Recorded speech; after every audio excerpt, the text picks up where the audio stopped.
Prezidentin çıxışından sonra hərəkətə keçdilər. Prezident İlham Əliyevin Amiyadakı çıxışında qeyd etdiyi istiqamətlərdə orfoqrafiya lüğətinə yenidən baxılır.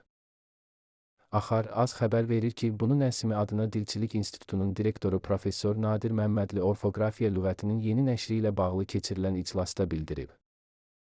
O qeyd edib ki, yeni nəşrin hazırlanmasında 2021-ci ildə çap olunmuş orfoqrafiya lüğəti əsas baza kimi qəbul edilib.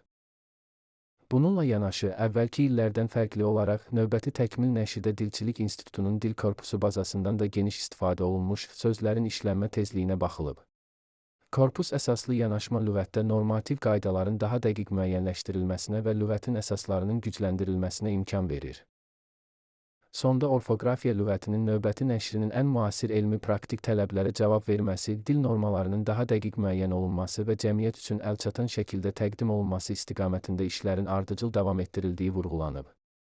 Prezident fərman imzaladı. Prezident İlham Əliyev Azərbaycan Respublikası hökuməti ilə Türkiyə Respublikası hökuməti arasında statistika sahəsində anlaşma memorandumunun təsdiq edilməsi haqqında fərman imzalayıb.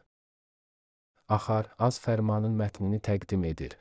2025-ci il oktyabrın 3-də Ankara şəhərində imzalanmış Azərbaycan Respublikası hökuməti ilə Türkiyə Respublikası hökuməti arasında statistika sahəsində anlaşma memorandumu təsdiq edilsin.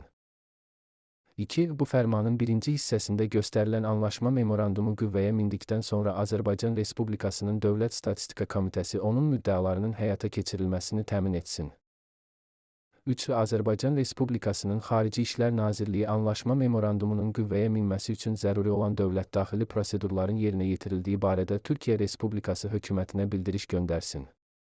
Onun sözlərinə görə, Cenevrədə ABŞ nümayəndə heyəti ilə danışıqlar çox konstruktiv olub və Ukrayna ABŞ-nin təklif etdiyi sülh planının hər bəndini müzakirə edə bilib.